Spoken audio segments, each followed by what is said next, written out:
یار اب یہ تھوڑی سی نا میں کچھ تقریروں کا جواب دینا ہے. یہ صبح صبح بہت ہو گیا بھائی, اب ذرا کر لو یار, صبح صبح بھی اب کر لو.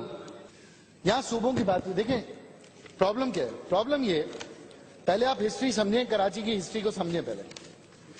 یہ جو آپ جذباتی باتیں کر کے ہمیں یہ وہ کرتے ہیں نا, یہ تھریٹ کرتے ہیں, تھریٹ آوازیں نکالتے ہیں, تو یہ میں آپ کے تھریٹ کو جو ہے نا ادھر کھلی ولی کر کے آگے بڑھنا ہے. آپ چلے پہلے یہ سمجھیں 1946 تک 58 تک کراچی کیا تھا؟ دارالخلافہ. کس کا؟ پاکستان کا. کس کا دارالخلافہ تھا؟ تو 1947 سے کراچی دارالخلافہ رہا ہے, سندھ کا حصہ نہیں تھا, فیڈرل گورنمنٹ کا پارٹ تھا, کیپٹل آف دا پاکستان تھا. اور اب جب کیپٹل 1 یونٹ ختم ہوا اس کے بعد کراچی اب سندھ کا دارالخلافہ ہے. اب اگر سندھ کا دارالخلافہ ہے تو یہ دارالخلافے کی اہمیت کو سمجھیں. کسی نے یہ کیپٹل نہیں رہا کراچی.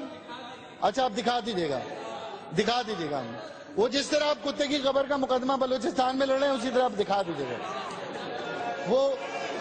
اب آپ سنیں, قائد اعظم دا first governor general who made Karachi as a capital of the Pakistan. اب کسی نے کہا یہ مہاجر جو ہے نا وہ کیمپوں میں رہتے ہیں, یہ ہے اردو کا فقدان. اگر اردو پڑھ لی ہوتی اور کسی اچھی جگہ سے پڑھ لی ہوتی, نقل مکانی اور ترک سکونت, اس میں بڑا فرق ہے. ترک سکونت علیحدہ چیز ہے, نقل مکانی علیحدہ چیز ہے.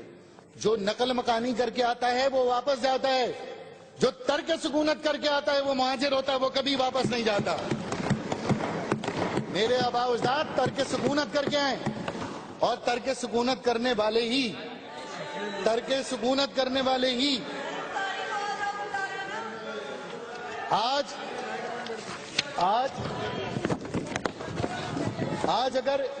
اگر یہ صوبہ ترقی کی راہ پہ جتنا بھی گامزن ہے اس میں سب سے زیادہ کنٹریبیوشن ترک سکونت کرنے والوں کا ہے, جن کو مہاجر کہتے ہیں.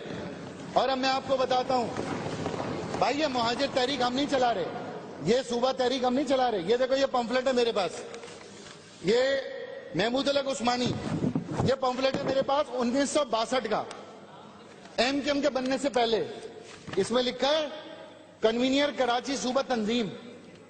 یہ ہماری آواز نہیں ہے, یہ ہم سے پہلے سے آوازیں. یہ جو ہمیں آپ غرا کے دیکھ رہے ہیں نا, یہ ہمیں غراؤ نہیں, یہ بہت پرانی آواز ہے. یہ آوازیں کہیں دبی ہوئی ہیں اور انہیں دبا ہی رہنے دینا. اور میں دوسری ایک بات اور بتاؤں, یہ جو ابھی کچھ لوگ اپنی فضولیات یہاں پر مجھے فرما رہے ہیں کہ وہ یہ کیا کیے, مہمان نوازی اور فلانا, اور یہ ہم نے یہ دے دیا وہ دے دیا. میں آپ کو بتاتا ہوں, ایک صاحب ہیں ابو الحسن اصفہانی, اب میں آپ کو سناتا ہوں ترک سکونت کرنے والوں کی کہانی. یہ تھے اورینٹ ایئر ویز کے مالک. اورینٹ ایئر ویز جب پاکستان بنا, ان کا تعلق کلکتہ سے تھا. انہوں نے اپنے تمام طیارے گورنمنٹ آف پاکستان کو فری آف کاسٹ دیے. ابو الحسن اصفہانی کلکتہ سے یہ ہجرت کر کے پاکستان آئے, اور ان کی فضائی کمپنی اورینٹ ایئر ویز انہوں نے جو تحفے میں دی اس کا نام بعد میں PIA رکھا گیا. PIA کے ساتھ اس زمانے میں ایگریمنٹ ہوا تھا کہ ابو الحسن اصفہانی لائف ٹائم چیئرمین ہوں گے, MD گورنمنٹ آف پاکستان کا ہوگا. لیکن آخرکار ان کے ساتھ دھوکہ کیا, اور اس کے بعد ایک آرڈیننس کے ذریعے ان کے چیئرمین شپ بھی فارغ کی, فری فنڈ میں ان کو لے لیا, اور ایک ان کے نام پہ سڑک بنا دی, ابو الحسن اصفہانی روڈ. اور سنیں ایک اور بات, ان کا ایک ہوٹل تھا نیو یارک میں, روزویلٹ ہوٹل. جو روزویلٹ ہوٹل ہے وہ آج بھی PIA کی پراپرٹی ہے, جو کہ ابو الحسن اصفہانی کا گفٹ ہے. یہ ہے بانیان پاکستان کی کنٹریبیوشن. یہ فری میں نہیں بنا پاکستان, اس کی کاسٹ بیئر کی ہے. ایک اور بات سنیں, راجہ صاحب محمود آباد, ان کا ذکر تو ان کو پتہ ہی نہیں ہو کسی کو راجہ صاحب محمود آباد کون ہے. راجہ صاحب محمود آباد وسیع و عریض جائیداد کے مالک تھے. انہوں نے کروڑوں روپے اس وقت ہندوستان سے پاکستان شفٹ کیا ہے, جس زمانے میں 150 روپے ایک آدمی کو لانے کی اجازت تھی. 150 روپے سے زیادہ آپ نہیں لا سکتے تھے پاکستان, باقی پیسے آپ بینکوں سے بھیجتے تھے. اس زمانے میں راجہ صاحب محمود آباد جو کہ بانیان پاکستان مہاجروں کے قائدین میں سے ایک تھے جنہوں نے کروڑوں روپے اسٹیٹ بینک آف پاکستان کو بھیجے. اور ایک اور بات کہنا چاہتا ہوں, دکن کے نواب نظام الملک اس زمانے میں 75 کروڑ روپے گورنمنٹ آف پاکستان کو دیا انہوں نے. یہ ہے مہاجروں کی ہسٹری, یہ ہے مہاجروں کی ہسٹری. اور لیاقت علی خان کی بات کر رہے ہیں, دلی کی آج بھی امبیسی خان لیاقت علی خان کا ذاتی گھر ہے جس کے اندر آپ پاکستان امبیسی آپ کی پانیان پاکستان کو دے کر آئیں, پاکستان سے لیا کچھ نہیں. اور ایک اور بات میں آپ کو بتاؤں, یہ حبیب گروپ, یہ کون ہے حبیب گروپ؟ ان کی ہسٹری پڑھیں. یہ ولی کاس کون ہے؟ ان کی ہسٹری پڑھیں. یہ آدم جی کون ہے؟ ان کی ہسٹری پڑھیں. یہ داؤد گروپ کون ہے؟ ان کی ہسٹری پڑھیں. ان تمام کروڑ پتی لوگوں نے Pakistan state bank of Pakistan میں دیا. اور آج میں چیلنج کرتا ہوں آپ کو, آج بھی چیلنج کرتا ہوں, اسٹیٹ بینک آف پاکستان میں ایک اکاؤنٹ ہے جو متروکہ اکاؤنٹ ہے, ایک اکاؤنٹ ہے جو متروکہ اکاؤنٹ ہے. وہ پیسہ ان لوگوں کو ملنا تھا یہاں, لیکن وہ پاکستان کے اکنامک ڈیولپمنٹ کے لیے استعمال ہو رہا تھا اور کہا گیا تھا کہ وہ پیسہ ان کو واپس ملے گا. آج بھی اسٹیٹ بینک کے اکاؤنٹ کے اندر اگر آپ جا کے دیکھیں تو کسی کے 10,000, کسی کے 75 کروڑ, کسی کے 1 لاکھ, کسی کے 10 لاکھ. ٹرینوں کی ٹرینیں کٹ گئیں, کاغذات غارت ہو گئے. وہ لوگ اپنا پیسہ نہ کلیم کر پائے نہ زندہ رہ پائے. 20 لاکھ لوگوں کی شہادت کے بعد وہ اسٹیٹ بینک میں ہمارا پیسہ آج بھی موجود ہے. وہ مہاجروں کا پیسہ ہے جس نے پاکستان کی ریڑھ کی ہڈی کو مضبوط کیا.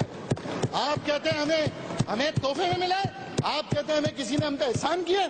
اور دوسری ایک بات میں اور کہنا چاہتا ہوں, جس طریقے سے متروکہ مال اسٹیٹ بینک میں, اسی طرح متروکہ زمین بھی ہے.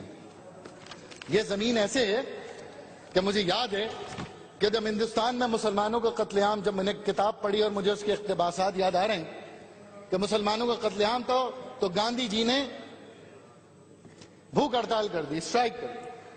انہوں نے کہا میں جب تک اپنی اسٹرائک نہیں توڑوں گا, جب تک مسلمانوں کے اوپر جو قتل عام دلی میں ہو رہا ہے, جو آگرہ میں ہو رہا ہے, جو بمبئی میں ہو رہا ہے, وہ رکے گا نہیں. جو ہندو ایکسٹریمسٹ آرگنائزیشن تھی انہیں گاندھی جی کا یہ جو پرت ہے, جو ہنگر اسٹرائک ہے, یہ برا لگا. کتنے لوگ پاکستان آ چکے تھے, 6 مہینے کا انہیں ٹائم دیا گیا تھا کہ وہ پاکستان میں اگر سیٹل ہو جائیں تو ہو جائیں, ورنہ واپس آئیں. آپ کو پتا کتنی فیملیز, جس میں میری فیملی بھی ہے, جو صرف اور صرف جابز کے لیے ادھر آئے اور آدھے پھر ادھر پھنس گئے. اور جب رائٹس ہوئے تو جا کر گاندھی جی سے کہا کہ ایسے کرتے ہیں, ان کو واپس بلا لیتے ہیں. تو انہوں نے کہا ان کو تو واپس بلا لو گے, لیکن جو وہاں سے ہندو واپس آیا ہے وہ ان مسلمانوں کی زمینوں پہ بیٹھ گیا ہے, اور جو یہاں سے مسلمان گیا ہے وہ ان کی زمینوں پہ بیٹھ گیا ہے. تو میں سمجھتا ہوں یہ نہرو پیکٹ کے تحت وہ تمام زمینیں گورنمنٹ آف پاکستان کے ساتھ سیٹل کرنی چاہیے, اور وہ لینڈ ان مسلمانوں کو, ان ہندوؤں کو جنہوں نے انڈیا سے مائگریٹ کر کے پاکستان شفٹنگ کی ہے, ان کو دینا چاہیے. ایویکیوٹ ٹرسٹ پراپرٹی, وہ بورڈ آج بھی کراچی سے لے کے لاڑکانہ تک, جس طرح میرا پیسہ اسٹیٹ بینک میں متروکہ مال ہے, اسی طرح سندھ میں میری متروکہ سرزمین ہے, میری سرزمین ہے سندھ کے اندر, اور وہ کلیم میں نے آج تک نہیں کیا. مجھے معلوم ہے میرے نانا یہاں پاکستان آئے تھے, مجھے معلوم ہے he was the class fellow in the barrister with Mr. Jinnah. مجھے معلوم ہے ان کی پراپرٹی جب یہاں آئی وہ یہاں سے کس طرح سے بھاگے اپنے بچوں کو چھوڑ کر. آپ بات کرتے ہیں, آپ زخموں پہ نمک چھڑکتے ہیں. آپ کو کیا پتا ہجرت کی قیمت کیا ہوتی ہے, آپ کو کیا پتا ترک سکونت کیا ہوتی ہے, آپ کو کیا پتا قبرستان کا چھوڑنا کیا ہوتا ہے.